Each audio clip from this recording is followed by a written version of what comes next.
Përshëndetje dhe mirë se u gjetëm. Përshëndetje edhe ju, mirë se vini.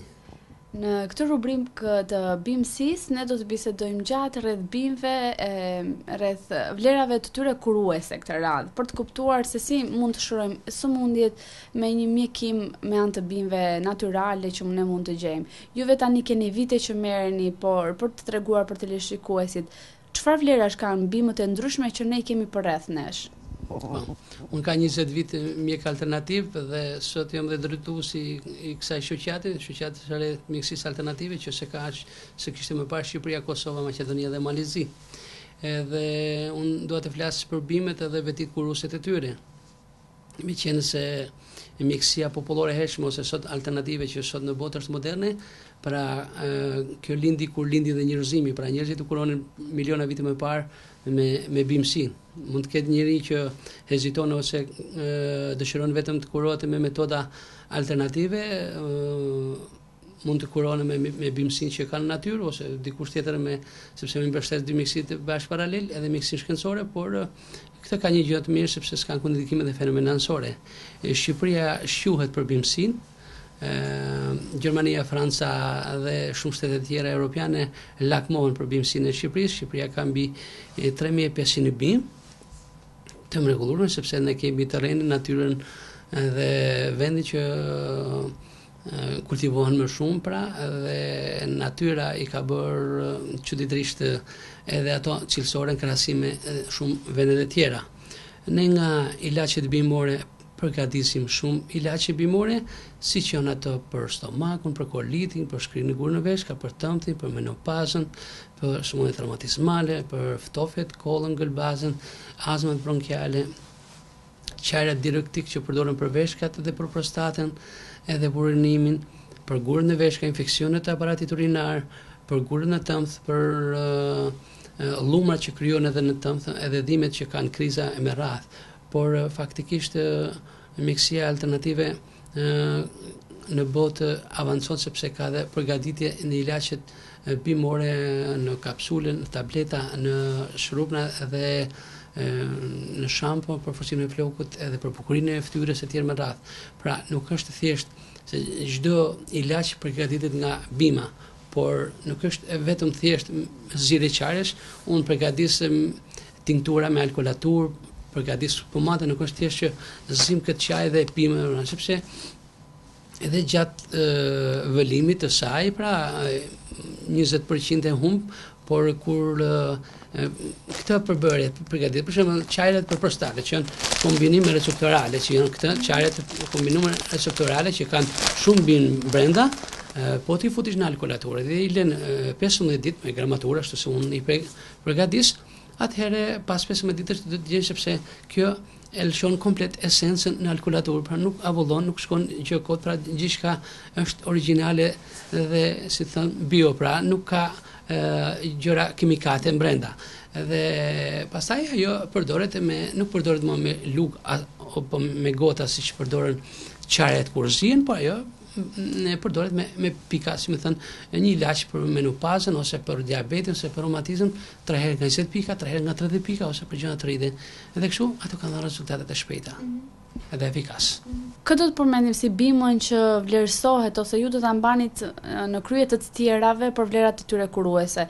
Apo ndoshta nuk mund na lejo ta bëjmë këtë ndarje sepse të gjitha secila prej tyre ka një vlerë. Jo, lejohet, s'ka problem sepse të gjitha bimet janë të mrekullueshme në Shqipëri dhe në botë, edhe të gjitha mund të themi se janë princesha, por mbretëresha është aloe vera, bima e jetës që rritet jashtë, rritet edhe në Shqipëri, por aloe vera Barbaden Millers, siç është edhe kjo, është kuruese në botë që mbillet në plantacione, janë plantacione që mbillet në botë, edhe kjo shërben për rreth 100 sëmundjesh që ne nuk mund të themi si shërojnë, po kurojnë, pra. Fjala kuron do thotë që përmirëson sëmundjen, sepse të dalim të themi një që shërojmë 100% çdo sëmundje, atëherë del sikur ne po bëjmë diçka reklam të tepërta tek pacienti apo tek ilaçi. Pra mjekësia popullore hershme ose mjekësia alternative sot, ose edhe kjo moderne, pra nuk duhet të themi se shërojmë 100%, por ne kurojmë dhe përmirësojmë sëmundjen. Përmend këtë aloe verën, bima jetës, sepse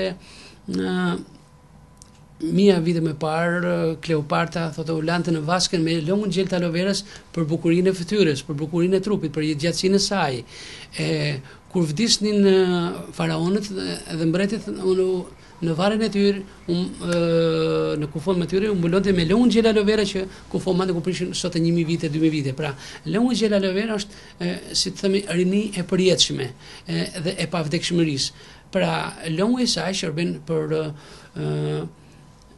sëmundjet alergjike, arterioskleroza, tensionin lart, tensionin i ulët, për sëmundjet tumorale, për infeksionet, për myket, për kolitin në stomakun, për dhimbjet dentare të dhëmbët, dhimbjet pas ndërhyrjes kirurgjikale, për syt, për veshët, për hundën, për gojën, për kolitin majasellin, për sëmundje traumatismale, dhimbjet e kyçet etj me radhë, edhe për bukurinë e fytyrës që bën në kremrat ato. Prandaj përmeran që të gjitha janë princesha dhe kjo quhet mbretëresha e bimit kuruse në botë. Dhe në Shqipëri rritet kjo bim, por është, si të themi, egër dhe jo e butë që rritet në male ose që rritet në përvaza, por këta janë 300 lloje në botë dhe Barbaden Miller është kurusja që është rritet në plantacione atje që industria farmaceutike bimore alternative në botë, Gjermani, Francë, në Kanada, në Amerikë, gjithkund, pra përgatit ilaçet, shampat, kremrat, gjërat, lëng gjel për tapir etj me radhë. Por me që jemi tek bima e aloe verës, do thotë Shqipëria mund të kultivoj bim kuruese aloe vera jo vetëm te ikra? Patjetër Shqipëria mund, siç ka kultivuar shumë gjëra tjera dhe ajo kultivohet. Këtë duhet ta morin përsipër për shembull jo thjesht një individ si unë apo një shoqatë e vogël. Duhet ta morë një kompani e madhe, serioze, prestigjioze që të ketë marrëdhënie me shoqatat homologe ose kompanitë homologe në botë, siç e kultivojnë ato dhe e përpunojnë, se nuk është puna që vetëm ta kultivosh, është puna edhe të përpunosh, sepse ne në Shqipëri kemi bimet edhe pa kultivuar fare që janë në natyrë që Zoti na i dhuroi, e kemi përpara syve, por duhet një industri. Ne kemi një qendër të vogël që i paketon, i emballazhon, i certifikon, por nuk kemi një industri që t'i kthejnë në tableta, në kokra, në kapsule, në krema. Pra kjo i mungon Shqipërisë. Sa e besueshme është mjeksi alternative krahasuar me mjekësinë atë shkencore? Do të thotë sa rezultative është ajo tek pacientët? Pacientët edhe për mjekët. Ka edhe mjek shkencor që hezitojnë, përdorin vetëm ilaçe kimikate dhe nuk rekomandojnë ilaçe bimore. Por kjo nuk do shumë, kjo ishte një pyetje dhe nuk do shumë përgjigje, për arsye se përgjigje ka brenda mjekësia popullore e hershme miliona vite më parë, që është zbuluar miliona vite më parë, thash kur lindi dhe njerëzimi, njerëzit i kanë provuar dhe kanë dhënë rezultate. Dhe rezultati është ajo e besueshme. Pra që të besosh një ilaç, një bim apo një preparat që del nga bimet, me alkolatura, me tinkture, me gjëra, pra të thotë që kur unë ja jap një pacient dhe pacienti ndihet mirë, kjo është rezultati, pra no comment më tuti.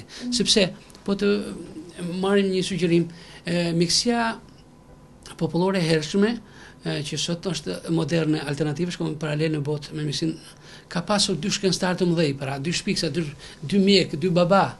Baba i parë është Hipokratis, greku, që mshiroi me mira vetë në atë kohë, dhe nuk u bë kush baba në shkencën e sotme që doli një me bisturie, një kirurg, ka një kirurga okulist i famshëm, apo dilte dikush që ishte babai i mjekësisë, pra mbeti ai që shëroi mira vite më parë. Edhe Ibn Sina Avicena, mjeku i Trekondenit, mjeku madh arab që në moshën 21 vjeçare e fitoi famën e madhe botërore si mjeku i Trekondenit që bëri mrekulli tek njerëzimi me bim, se s'kishte mjekësi shkencore. Mjekësia shkencore ka lindur të paktën ka 200 vjet, kurse mjekësia alternative miliona vite më parë. Pra atëherë këtu e ka përgjigjen kjo, sepse e ka brenda vet bima dhe natyra.